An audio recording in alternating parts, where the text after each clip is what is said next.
All right, and we're live on the first Blacklist Sessions podcast. Very excited to finally bring this to fruition. We're going to be talking about music, we're going to be talking about video and business, and who knows what else will turn up. So we have a lot of interesting guests that are coming on the podcast, and I'm very excited to be talking to a lot of them.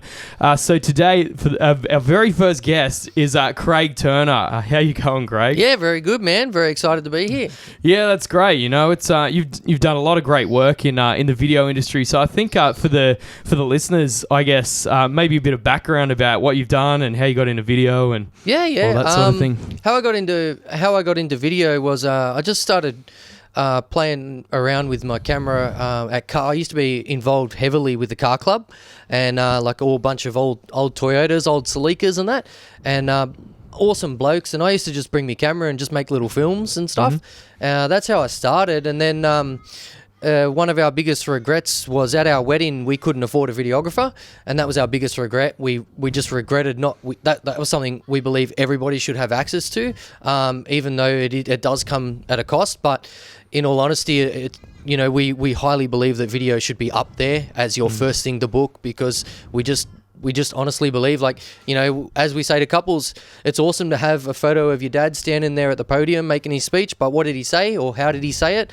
How did his breath feel like on that, just those little moments, and you can't get that. Well, that's it. It really is next level. Photos are fantastic. It's great to have them, but, like all of those little nuances that, you said is, I guess, so important to I guess, recapturing that memory so you're not forgetting it. Yeah, exactly. Yeah.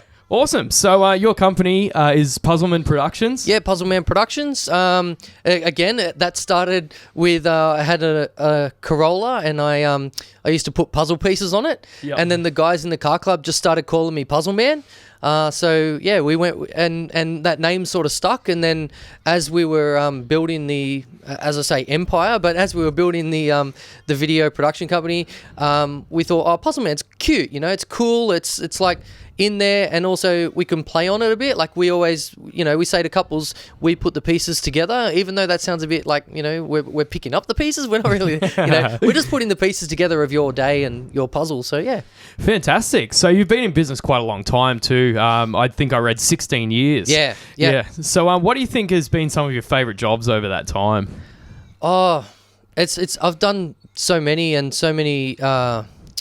like heaps of weddings. Majority mainly is weddings, but yeah, I've done. I filmed Electric Gardens Festival 2016, 2017. Mm-hmm. Got to meet Fatboy Slim, Eric Ramillo, and then I filmed trance events as well. Like, and I got to meet. I didn't even know at the time. Like, I'm not at all a fanboy or anything, but when I went to these trance events and like watching, like, the trance events, I did 12,000 people in Horden Pavilion, and that was packed, and seeing the crowd there and interacting, and I just went, oh yeah, cool. And I was there to film a job. I was there to do a job. You know what I mean?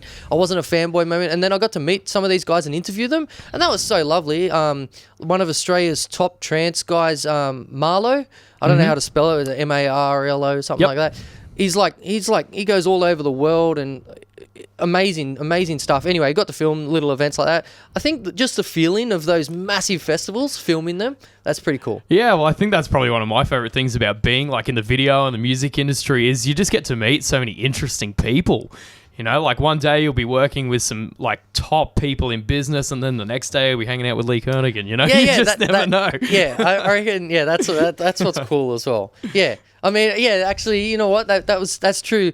You one day, it was a Monday, and I had a phone call. I said, and a photographer I knew, he said, Craig, I got to shoot some corporate stuff for this client. Can you come down to the city, CBD? And I hate this. I won't do so. I said, man, look, like, can you, it's got to be worth my while. Like, as in, I charge I don't want to go into the CBD job. It's an extra $500. You know what I mean? Yeah. Anyway, and so he said, oh, it's a corporate gig. It's lawyers and that. Just come in, just do a bit of video. We've got some keynote presentation by some ex-prime minister. And I went, oh, okay, cool. It sounds cool. Anyway, so I set up all the cameras, and it was an all I got told was an ex-prime minister is going to do a testimonial to say why these lawyers are great. Anyway, I sat it down. Bob Hawke walks in. That's fantastic. And I'm just like, wow. And that was a fanboy moment, you know what I mean? Like, Yep. even though I was born in 83, but still, mum and dad always talked about Bob Hawke, and he was great, and he was such a character. And he walks in, and I said to him, "Oh, hi, Mr. Hawke." You know, he said, "Just call me Bob." And I went, "Okay." And so he's reading off this sheet, and he's looking at it, and he's like, "Okay, we ready?" And I said, "Oh, you've just read it now?" And he goes, "Yeah, I don't need it." And he puts it down, and we set up the 3 cameras, and we had all different angles, and he just did it in one take. Didn't even look at the notes. Wow. And this was, I do believe it was 3 A4 pages, and he just read the whole thing, but didn't look at them. And I said to him, "You didn't stutter, didn't mumble, nothing." And he goes, "They don't call me one take Bob for nothing." And I've got that on, like, I put that up recently when he passed, and I was just like, man, that was such a good moment. So. Yeah, it's pretty remarkable being able to remember the 3 pages worth of stuff. But yeah, I remember we were, I was actually playing a gig up around the Hunter Valley, and it was a golf day, so they had a lot of people there that were pro golfers, amateur golfers, sponsors of the event. Of course, Bob Hawke loved his golf. Yeah. And he was there, and I'll never forget when we were sitting at dinner, and they had Bob doing a speech, and he gets up there with his walking stick, and he's holding it up in the air, conducting everyone a waltzing Matilda, and the entire audience just like erupted. It was singing this so loud. It was quite a moment. You know, very interesting guy. Yeah, there's never a dull moment when he was around, I think. Yeah, that's great. So I guess from your experience in doing video, what do you think makes a good video? Oh, 100%. It's the story. No matter what it is, a coffee shop can be told in a great story in 30 seconds to a minute, like literally. And I always say to small businesses, I always say, you're a butcher. Like, if a butcher wants to come and get video done, or this is the hard thing as well for us. I do believe 50% of small businesses believe they don't need video at all. Right? Wow. But no, in all honesty, and I believe half of our job is actually selling them video or convincing them they do need video. All right, and if I just read off the statistics, left my phone over there. It's ridiculous. Like, 93% of people are viewing videos on their phone in silence. Because they're usually in the dunny, or or they're sitting around a group of friends and they don't want to know what they're looking at, so they're viewing it in silence. So.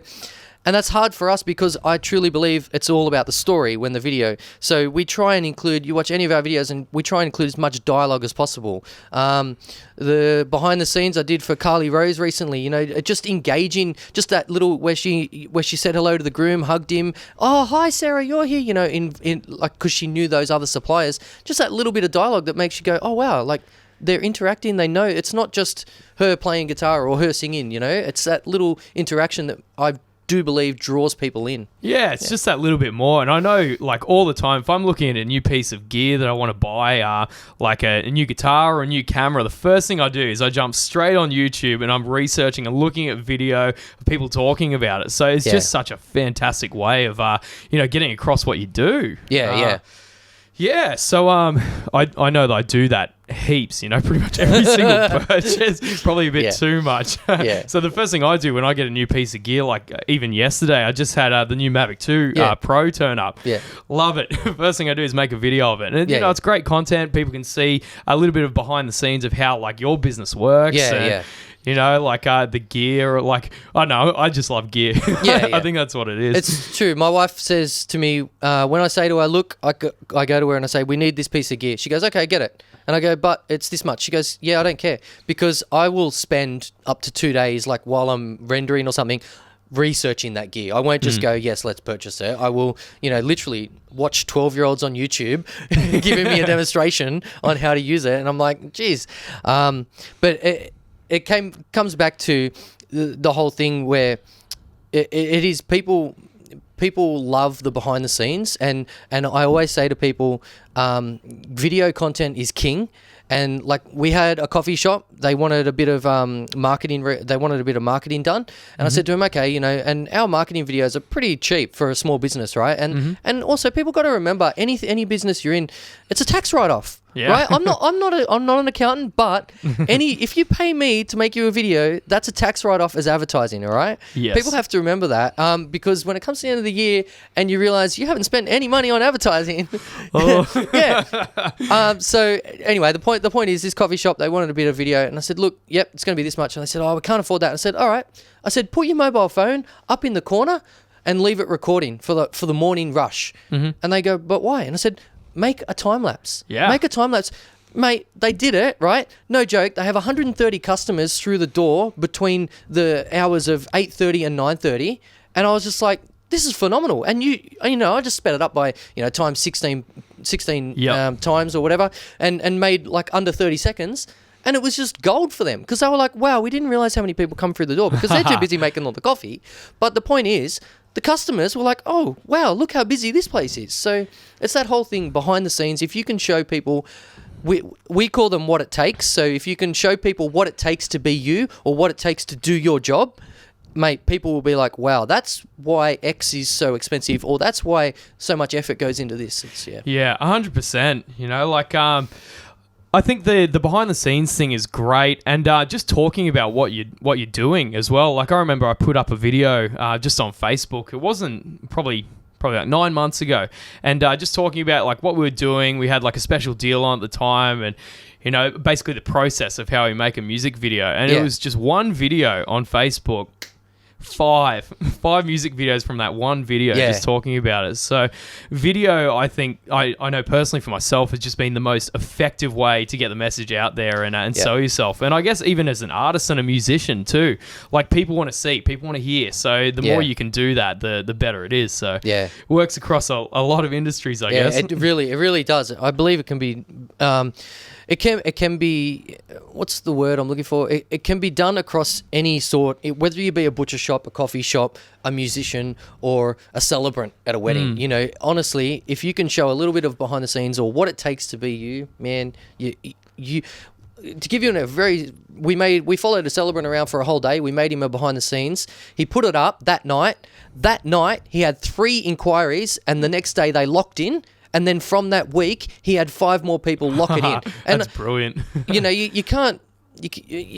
No amount of advertising is going to be that effective. You try and sell Google ads or Facebook ads. All he did was make a video, and from that video, people were like, I love this character. I want him at my wedding, or whatever it is. Yeah, that's fantastic. Yeah. So how do you go about convincing a business? Like, if they're kind of on the fence, like they're like, oh, should I get a video? There's a bit of expense involved. How do you go about selling that to them? I just do it the track record way, and that is like, take our own behind the scenes. We had a cameraman follow us at a wedding for a whole day, right?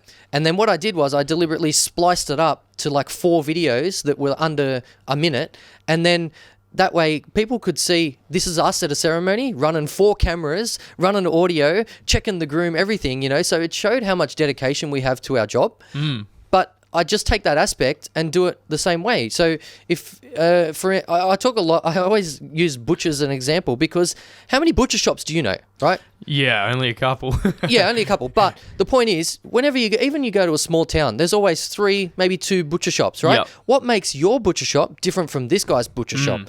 And I will spend a day, literally, I'll stand there and just watch the customers come in and out. Yep. And what is it? Is it the interaction? Is it the smile that they have? Is it, oh, g'day, John, how'd your burgers go the other day? Or how'd your party go? It's that little bit of interaction which will get other customers go, hey, I should go to this guy, because whatever. But yeah, I do. It's hard to convince them that they actually need video until they have it. And that comes back to the whole thing at your wedding. If you it was our biggest regret that we didn't have video. But if we had it, man, you wouldn't know, because you wouldn't have missed it, right? Yeah. But it's that whole thing of convincing businesses or musicians or artists, anything, that they need video. Yeah, because it's so powerful. Like, as an artist, like, you don't get on TV unless you have video, so you need it. Yeah, which is pretty important, I guess. So yeah, I guess the next thing then would be there's great ways to do video. Yeah, there's also terrible ways to do video that make your business look quite bad. So what are some of the mistakes you think that some businesses make? Look, I'm in 2 minds about this, because I always say video content is king, okay? Any video content is king.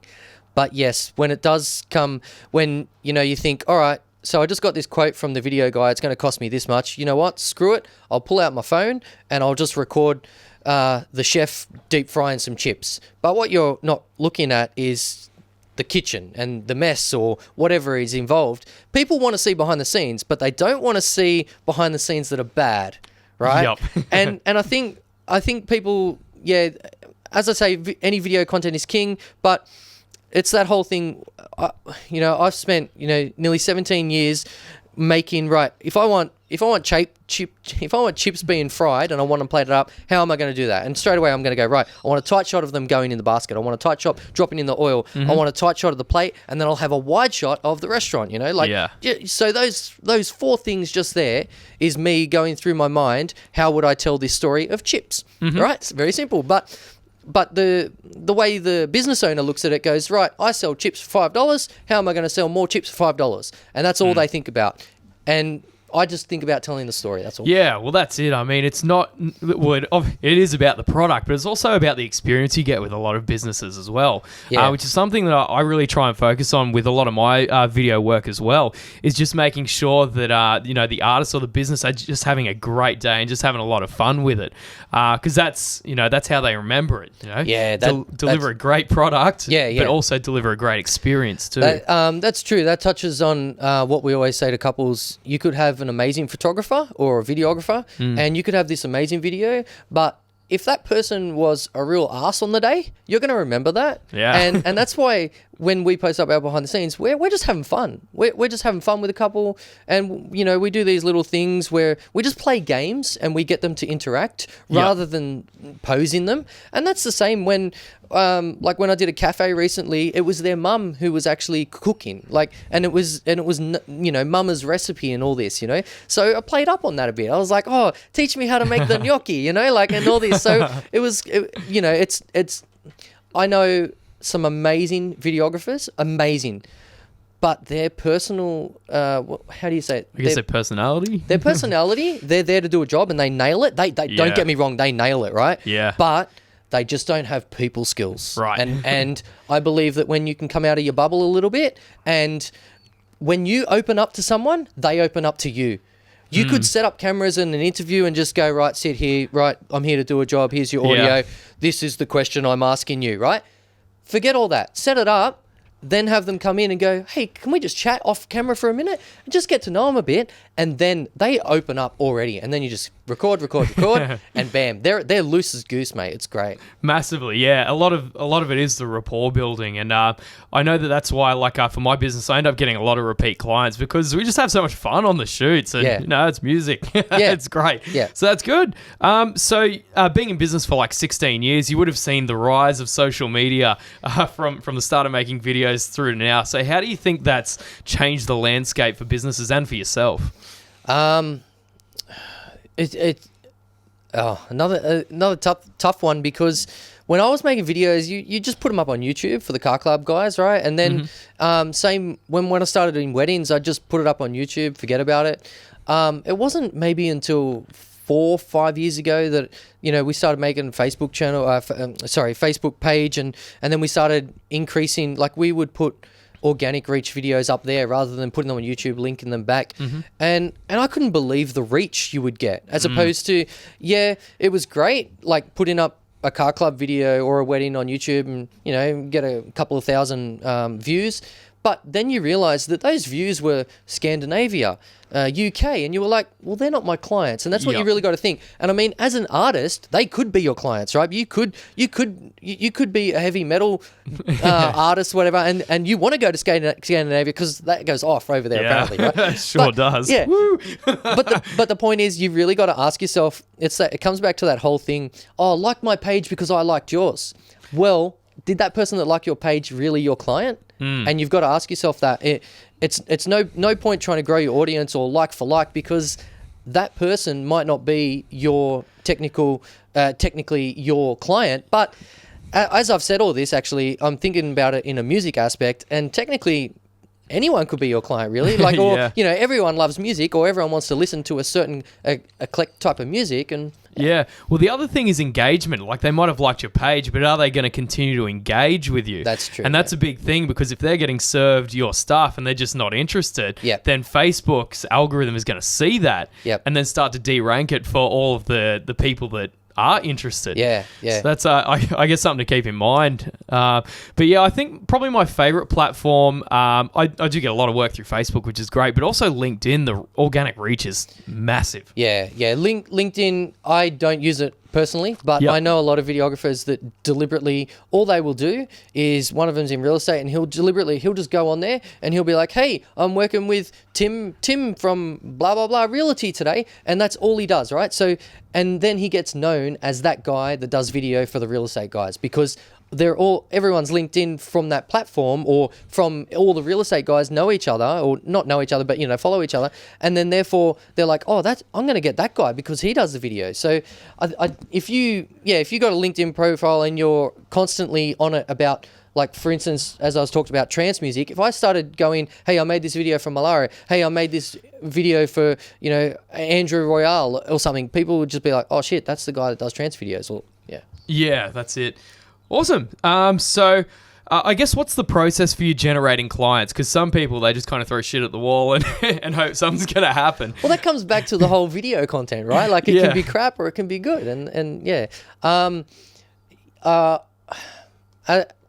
Creating clients for us is quite easy, because we've always got content. So us as video guys, we've always got content, and we can just go, hey, like, for instance, I delivered a couple's wedding, and I started to archive all their footage. And then I went, hey, I know there's footage of Cass filmed me on the dance floor with a guy who looked like me, like full on. It was a doppelganger moment. And I went, oh, I'm just going to post that up. And it was just like, a 5-second clip of me on the dance floor with a dude getting a bit loose, camera in hand. So it showed me working, but it also showed we're a bit of fun, So we put that up, and that's the whole thing. We have amazing speeches that I can slice, between 5 seconds to 30 seconds out and just post them up for us. Yeah.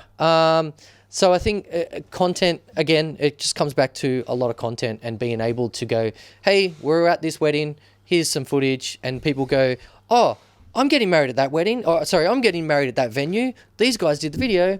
They're two together. It's a no-brainer. Yeah. No, it is a really good advantage. Because same thing, like, we're shooting music videos every week, so it's easy to slice all that up and take the best of the best, and show that to everyone, and it's a snowball. Yeah. But I what I really loved. I read a great statistic. And you know how they say, what is it? 98% of statistics are made up. But seriously, I did a lot of research into this, and it was 83% of emails, and cold emails. And I see, because I did a bit of real estate work, like I was doing their videos, and the guys there would literally, they'd be on the phone all day and just cold calling people. Oh, are you interested in selling your house? And I'd be like, guys, like, how many of them, and I know it's hard, right? But how many of them convert into actual customers? And they'd be like 1 in 1,000. And I'd be like, how is that? How is that good? But here's my point. How many artists send emails to venues and say, hey, I'm interested in playing tonight or playing this week. Have you got any spots for me, right? But here's the kicker. 83% of cold emails, if you have a video link, guess what happens? 83% will click through, right? Wow. So 83%. So if you have a link, and this is the hard part, right? You can't just have a link that says, XYZ Productions made this video, here's a link, because it looks dodgy, right? Yeah. If it's on Vimeo, if it's on Facebook, if it's on YouTube, 83% people will go, I'll click on that, and they click on it. And if they click on it, here's the kicker, right? If they click on it and it opens, 10-minute video, what are they going to do? Oh, I don't have time for that. If they click on it and it says between 30 seconds to 2 minutes, who's got that time? I've got that time. Can you watch a 30-second video? Exactly. I've got that time. The point is, get a show reel, 30 seconds to a minute, make it on YouTube, send it. If you're sitting there doing cold, emails, or you want to play more venues, send them a video. Seriously, send them a video of you performing, and they're going to go, right, this is, And again, it comes down to the whole good video, bad video thing. And, you always got to make sure that the video guy has good audio as well. You can't just film a little duet playing if the guy didn't get a line out and it's just camera audio or something like that. You know, that I'll hand that over to you because that's more your side. Well, but yeah, you're 100% right. Like, one of the things that make people click away from a video so fast is crap audio. Yep. I think it's probably even more important than the quality of like the video, like resolution wise or anything like that, because like it just, especially through phone speakers, they're already bad as it is, you know, so having low quality audio is a killer. So it's definitely worth making sure that you're getting well recorded audio, and then, you know, you get the quality video on top of that, and it's just killer. I'll bring that back to weddings. Like when I see wedding videos that don't have any dialogue in them, like I call them fluff, because it's just like still shots, but except they're video, and there's just no story, no dialogue, no speeches, no audio. And I look at that and go, right, this guy just ran one camera and he got some amazing shots, don't get me wrong, you know, but then I go, right, he didn't run any audio, he didn't run any lights, he didn't improve the lighting, he didn't, you know, or she, whatever it is. And I'm just like, man, there's so much. George Lucas said it best, and when he said, you know, 50% of your production is audio, okay? And if you don't have that audio nailed, people, there is scientific proven fact that people will watch a video, and if it's badly shot, they will forgive it if the audio is good, right? Yeah. But it doesn't matter how good the video is, if the audio is bad, they tend to go and slip away from it. Yeah, 100%. Yep, that seems pretty accurate. Fantastic. So I guess that's one mistake that's very important not to make is the audio. If you had some advice for people that were looking to get into the field of video, what do you think are some of the most important things to remember? Oh, gear isn't always important. No matter how much we ramble on about it, and yeah, I can say that, but, you know, I've got 4 cameras, I've got something like 10 lenses, vintage lenses. I love my gear, but if you know, I did it all again, I would buy the cheapest camera that did the job perfect, but I would buy the most expensive audio equipment. Right? Because when that was one of the things, seriously, I brought 3 cameras, or I didn't buy them straight away, but I brought one camera, I brought another camera, and I just went, right, I need another camera, I need this lens, and all I was focused on was the actual video, and it comes back again to the audio. As soon as I brought my first lapel mic, I was like, my God, this changed the world, right? They're amazing. And they, you know, I'm talking, this was 10 years ago, easily. But then as soon as I brought my first, you know, like a Tascam, what did I buy? Oh, sorry. First I brought a Zoom H1N or something, or a Zoom H4 it was. And so I could plug into the DJ's deck, or I could get a line out from the venue, or whatever it was, right?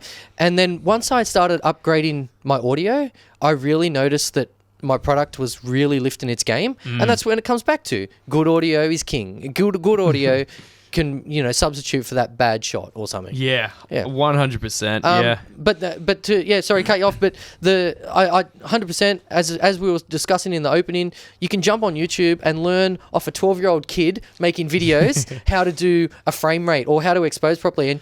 And you know what? That's great. Go learn that, because the more I'm like a sponge, and when I first started out, I actually put my hand up to video companies that were like top in Australia. Like, I'm talking top wedding video guys in Australia. I'd put my hand up and say, hey, can I come work for you this weekend because I don't have a gig on? They'd be like, yeah. They don't care if they've got lackeys.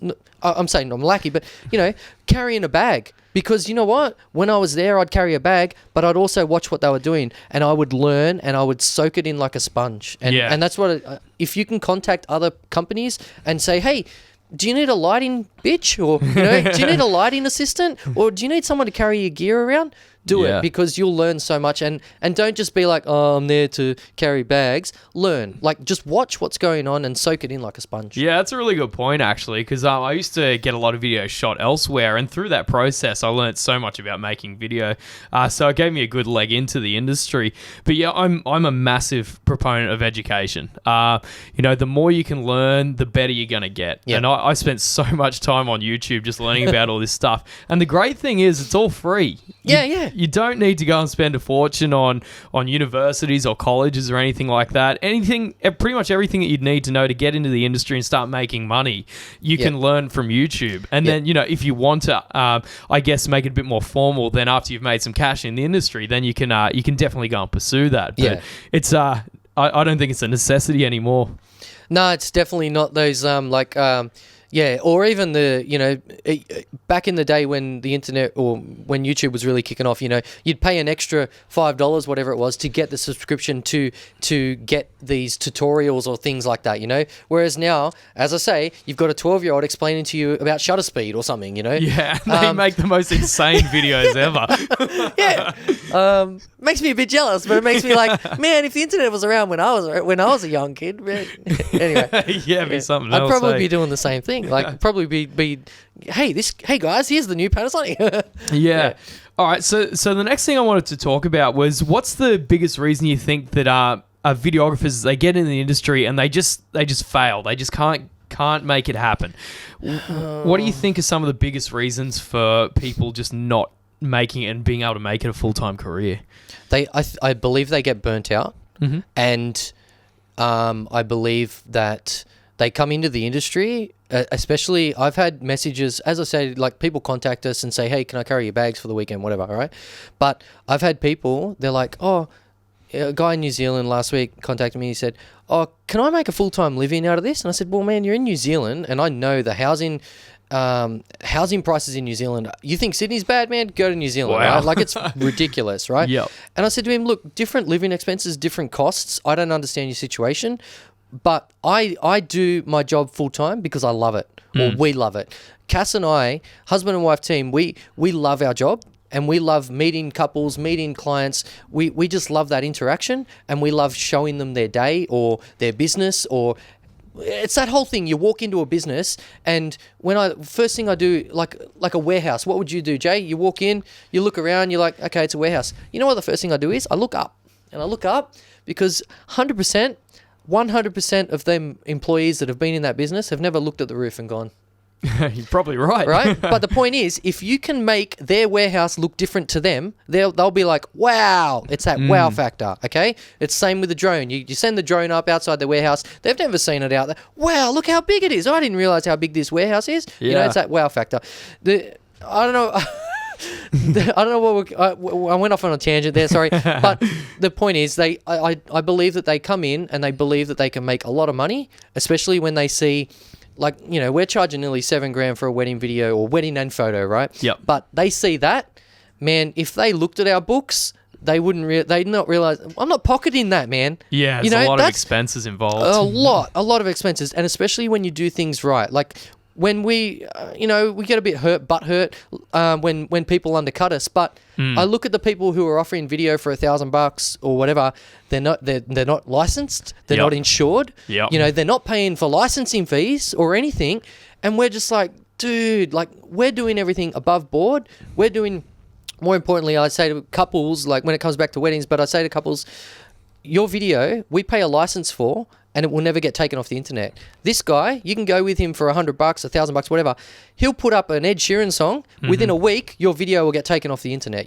And yeah, and I mean that with the artists creating their own content, their own covers, that's fine. But I'm talking about when people are using not copyright free music. Yeah. So anyway, the point is, I do believe you've got to love what you do at any job. If you think, oh, I'm going to make a lot of money being a plumber, that's great. Do you love being in the drains? Yep. If you don't love being in the drains, I truly believe you just got to love what you do. Well, that's it. Yeah, you got to be in it for the right reasons. Otherwise, yeah, you will get burnt out, and you'll just have a bad life. To be honest, like I learned that pretty early on. You got to be doing things that you really enjoy, and then finding a way to monetize them. And I think that is the way, not only to do well financially, but just to have a great life and, love getting up in the morning. That's it. Yeah. Really, really good. Did a, what do you sort of call it? Like a retreat for photographers and other creatives and stuff. And it's by Jesh Tarox, and he runs Superfeel and Beloved Technique and all this stuff. And his quote, one of his quotes is, "Mo money, mo problems," right? Because if you don't need money, you don't have any problems, right? But if you can find your passion, and his passion is joy, he teaches other people how to be joyful. And I know that sounds like weird, but he does little things that make you go, wow, you can see the world in a different way, right? And some sounds like some hippie convent, but seriously, his whole thing is you take your passion and you make it make it make money for you, right? So it can be whatever you want. And then the whole thing is, years ago, my pop said, find a job you love and you'll never work again, right? And that's true. But then other people will say, find a job you love, you'll never work again, but you make that into a job and therefore it's your job. But you know what? I love going to my job. Yeah, it's great. Hey, and I guess now with the internet, and YouTube, there's more ways to monetize even the weirdest things. I know. There's a market for everything on YouTube. You could sell your bathwater, Jay. you sure could, and people would buy it, which is the craziest thing. Yeah, it just shows you how extreme the world's gone. Yeah. Yeah. Okay, so I guess a final question that I think would be an interesting one to finish on is where do you see video going over the next 5 years, 10 years? Okay, again, it comes back to a statistic. I read a statistic and it said in 2019, is it on my phone? I'm going to have to correct it properly, but in 2019, there'll be X amount of video uploaded to the internet, right? Mm-hmm. But the point was, I read that statistic at the start of the year and then I revisited it. As I said, I did the research, and in July it was double that figure. Wow. Right? And I was like, boom, right?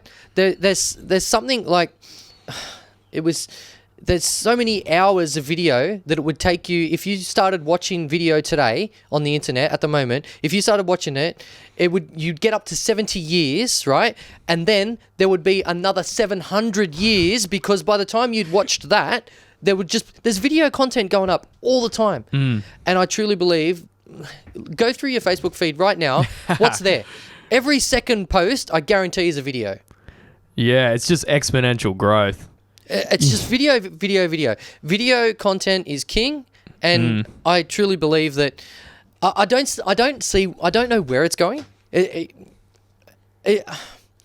What happened when I was young? What happened? You used to sit around with your with your siblings, and you'd watch ABC after school or Channel 7. What was it? Channel 9, I think it was. Cartoon Connection or something like that, right? After school or on a Saturday morning.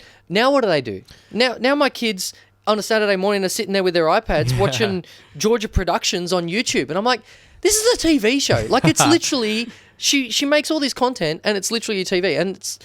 It's just, again, these 12-year-olds teaching you how to make this content. Wow. It's unreal. Yeah, I definitely can't see it going anywhere. And, the growth is exponential. Yeah. I just wonder whether it might get, more immersive. Like, you might see more VR involved in productions.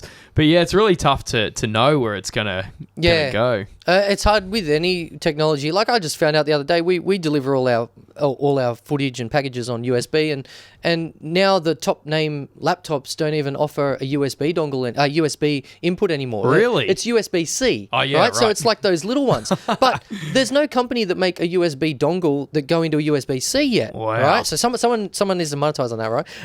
But you can get these little dongles that convert USB-A to USB-C. But the point is, it's that whole thing. You don't know where it's going, and VR is one thing that's it's really taken off at the moment, or not at the moment, the past months. I've seen, people on hacking the PlayStation 1 to make it so that they can do other things, and I'm just like, dude, that's no, but it's it all comes down to people think they take one bit of technology and they think, right, what else can it be done with, or what else can I do with it? And I think that's where innovation really comes from. Yeah, well, that's it. I had my first VR experience about 3 months ago. That was seriously mind-blowing. I had no idea that it was up to where it was, and it just completely opens up your mind to a world of possibilities. I was over at my friend's house over at Picton, and he's got a great VR setup. He's got big room and all the sensors and top of the range headset. Yeah. So he was like, "You have to try this." Yeah, yeah. Okay, all right, I'll give it a go. Yeah. So I put it on, and the first thing that he loads up is just Mars, and I'm standing there feeling like I'm on the surface of Mars, just looking around and experiencing this, and I'm like, okay, I don't need to go to Mars anymore. I've been there. Can you imagine? That comes into the technology with the 360 cameras, right?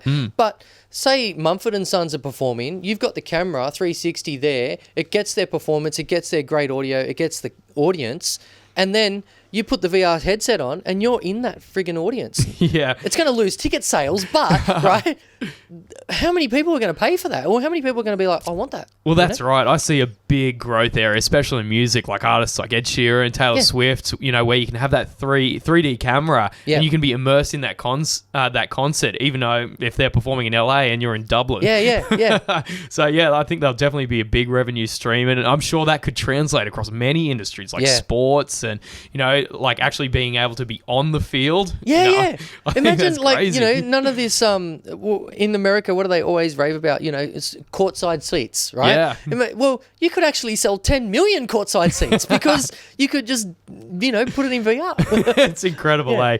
But who knows? Who knows how it's going to go? But Craig, Puzzleman Productions, thank you so much for coming in. It's been great to have a chat, and there's a lot of really great information I think people will be able to take away and maybe implement for their business. And if you want to get in contact with Craig, then what's your website? Just Puzzleman Productions. Just search Puzzleman Productions; it'll come up.